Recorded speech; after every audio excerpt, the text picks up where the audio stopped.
आशा भोसले की जिंदगी की कहानी उनके गाए गानों में भी झलकती है। कहते हैं संघर्ष के बाद इंसान बिंदास हो जाता है। आशा की शख्सियत और उनकी गायकी पर इसका बखूबी असर दिखता है। उन्होंने 1968 की फिल्म संघर्ष में गाया था, घुट घुट के मरना छोड़ दिया, हंस हंस के जीना सीख लिया। तो 1971 की हरे रामा हरे कृष्णा में गाया, हमको ना रोके जमाना, हम न किसी से डरेंगे। आशा का जीवन भी ऐसा ही था। दोस्तों, वीडियो में आगे बढ़ने से पहले प्लीज मेरे चैनल को सब्सक्राइब करके बेल आइकन को जरूर प्रेस कर दीजिएगा। तो चलिए दोस्तों, वीडियो को शुरू करते हैं। आशा ताई की शख्सियत को अगर ठीक से समझना हो तो हरे रामा हरे कृष्णा के इस लोकप्रिय गीत की पंक्तियों पर गौर करना चाहिए। यह गाना आनंद बख्शी साहब ने लिखा, जिसकी धुन बनाई पंचम दा R.D. वर्मन ने, और जिसे भले ही फिल्माया गया जीनत अमान पर, लेकिन इसे अपनी जिंदगी में अमली जामा पहनाया आशा भोसले ने। यही वजह है कि आशा भोसले न केवल बिंदास गायकी के लिए मशहूर हुई, बल्कि बिंदास शख्सियत और मॉडर्न ख्यालात के लिए भी जानी गई। परंपरा को जमाने की रफ्तार के साथ कैसे ढाला जाता है, इसे आशा ताई की कामयाबी की कहानी से बखूबी समझा जा सकता है। सन 1971 की फिल्म थी हरे रामा हरे कृष्णा। सदाबहार देव आनंद इसके मुख्य कर्ता धर्ता थे। कहानी लिखी, प्रोड्यूस किया, डायरेक्ट किया और मुख्य रोल भी निभाया। कहानी के केंद्र में हिप्पी आंदोलन से प्रभावित जीनत अमान का किरदार जसबीर जायसवाल बनाम जेनिस था। उसे सही रास्ते पर लाने के मिशन पर उसका भाई प्रशांत जायसवाल जुटा है, जो कि देवानंद है। जीनत अमान ने तब इस रोल में डेब्यू किया था और तब के युवा दर्शकों को दीवाना बना दिया था। फिल्म में जीनत अमान के इसी हिप्पी रोल के लिए आशा भोसले ने गाया था, दम मारो दम, मिट जाए गम, बोलो सुबह शाम, हरे कृष्णा हरे राम। हिप्पी आंदोलन से जुड़े लोगों की सोच कुछ अलहदा थी। वो गांजा पीने, लंबे बाल बढ़ाने और आवारा घुमंतू प्राणी की तरह जीने में यकीन रखते थे। उन्हें ना तो परंपरा का कोई ख्याल और ना ही भविष्य बनाने की कोई चिंता रहती थी। एकदम वर्तमान में जीते थे।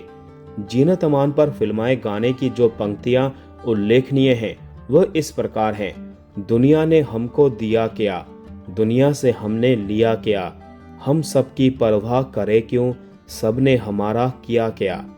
मैंने शुरुआत में ही कहा कि ये गाना फिल्म में किसी भी कलाकार पर ये चरितार्थ नहीं होता। गाना बिना अंजाम सोचे जिस क्रांतिकारी आगाज के लिए जाना जाता है, उसे केवल आशा भोसले की गायकी और शख्सियत में महसूस किया जा सकता है। वाकई आशा भोसले ने कभी किसी की परवाह नहीं की। उन्हें मंगेशकर परिवार से शास्त्रीय संगीत विरासत में मिला। क्लासिकी की साधना में बड़ी बहन लता मंगेशकर का मार्गदर्शन मिला, लेकिन उन्होंने क्लासिकी का चोला उतार फेंका और वेस्टर्न पॉप को गले लगा लिया। आशा भोसले ने बहुत पहले ही भांप लिया था कि समय के साथ चलना ही श्रेयस्कर होगा।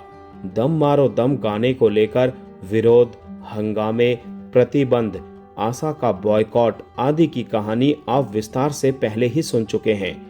अनोखा ही कहिए, जिसका सबसे ज्यादा विरोध हुआ उसे पुरस्कृत भी किया गया। कुछ ऐसा ही आशा के साथ भी है। घर में किन्हीं कई कारणों से आशा का सबसे ज्यादा विरोध हुआ था, लेकिन उसी आशा ने भविष्य में नई आशा का संचार भी किया। जिन गीतों को लता मंगेशकर आवाज देना अपनी प्रतिष्ठा और शान के खिलाफ मानती थी, उसे गुजरे जमाने में गीता दत्त से गवाया जाता था। गीता दत्त उस दौर में क्लब और कैबरे पर अदाएं बिखेरने वाली नायिकाओं को आवाज दिया करती थी। जिन गीतों में सौंदर्य, सम्मोहन के साथ साथ मादकता की प्रमुखता होती थी, लेकिन गीता दत्त के बाद आशा भोसले ने इस विरासत को संभाला। उन्होंने ये नहीं सोचा कि उन्हें जमाना क्या कहेगा। आशा ताई ने मादकतापूर्ण मनोरंजक अदाओं वाली नायिकाओं मसलन हेलन, बिंदु, अरुणा ईरानी, पद्मा खन्ना का आइटम सॉन्ग की पारी संभाली। मुख्य अभिनेत्रियों में वैजंती माला, साधना, नंदा, वहीदा रहमान, जीनत अमान, रेखा, हेमा मालिनी आदि इन सब के लिए वो गाती रही। मसलन मेरा साया में झुमका गिरा रे, सैया ले गई जिया मेरी पहली नजर, जॉनी मेरा नाम के हुस्न के लाखों रंग, तीसरी कसम में पान खाए सैया हमार से लेकर रंगीला के जोर लगा के नाचे रे और कंपनी के खल्लास तक। सन 1968 की एक फिल्म थी संघर्ष। दिलीप कुमार और वैजंती माला ने इस फिल्म में मुख्य अभिनय किया था। इस फिल्म का एक गाना है, तस्वीरें मोहब्बत थी जिनमें हमने वो शीशा तोड़ दिया, घुट घुट के मरना छोड़ दिया, हंस हंस के जीना सीख लिया। इस गाने को वैजंती माला पर पिक्चराइज किया गया था। बाद के दौर में जब सैया जी आज हमने ब्रेकअप कर लिया जैसा गाना सुर्खियां बटोरता है, तो उसके बीज को संघर्ष के इस गीत में देखा जा सकता था, जिसे तब आशा भोसले ने पूरे दमखम के साथ आवाज दी थी। ये दम वाकई आशा भोसले में ही थी। वो लता की लीक से हटकर अलग मंजिल हासिल करने की मिशन पर डटी रही। आशा में परंपरा से विद्रोह करने की होड़ किशोरावस्था से ही थी। हरे रामा हरे कृष्णा के गीत दम मारो दम का दूसरा अंतरा भी उनकी पर्सनैलिटी पर क्या खूब फिट बैठता है। चाहे जिएंगे मरेंगे हम ना किसी से डरेंगे, हमको ना रोके जमाना हम जो चाहे करेंगे। वाकई आशा ने जब जो चाहा उसे किया, किसी से डरी नहीं। जीने मरने की चिंता छोड़कर आशा ने अपनी बड़ी बहन के सेक्रेटरी गणपत राव भोसले से शादी की। भला ऐसी बिंदास कौन हो सकती थी? इसे जायज नाजायज तो बाद में ठहराया जा सकता है, लेकिन सन 1949 के उस जमाने में वैसी हिम्मत करना आसान नहीं था। हालांकि इसके बाद आशा ने असली ताकत दिखाई। उन्हें ससुराल में प्रताड़ना मिली, पति का भी उचित साथ नहीं मिला।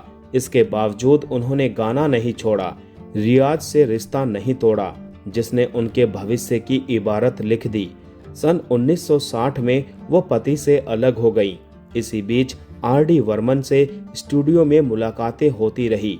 संयोगवश उन्हें आर.डी. वर्मन के संगीत निर्देशन में हरे रामा हरे कृष्णा के अलावा कारवा, अपना देश और यादों की बारात में क्रमशः दम मारो दम, पिया तू अब तो आजा, दुनिया में लोगों को या फिर चुरा लिया है तुमने जैसे गाने गाए। ये सारे गाने तब भी खूब हिट हुए और आज भी खूब सुने जाते हैं। इन गानों के रिमिक्स वर्जन भी उतने ही लोकप्रिय हुए। इसके बाद दोनों के सुर मिले, दिल मिले और उन्होंने 1980 में विवाह कर लिया। घुट घुट के मरना छोड़ दिया, हंस हंस के जीना सीख लिया, हमको ना रोके जमाना, जो चाहेंगे हम करेंगे। दोनों का ये दूसरा विवाह था। यकीन मानिए, आशा भोसले ने वर्जनाओं को कभी गले नहीं लगाया और ना ही मर्यादा को कभी धूमिल होने दिया। वो कितनी भी मॉडर्न या वेस्टर्न स्टाइल में गाती, उनका पारंपरिक परिधान हमेशा भारतीय साड़ी ही था। वो विरासत से सीखती थी और रूढ़ियों को खल्लास करती थी। हर दौर के संगीत को उन्होंने सहर्ष अपनाया। यही वजह है कि हर पीढ़ी के श्रोता उनके मुरीद थे और आज भी हैं। तो दोस्तों, आज का वीडियो यहीं समाप्त करते हैं। मिलते हैं नेक्स्ट वीडियो में। तब तक के लिए आप सभी को टाटा बाय बाय, टेक केयर।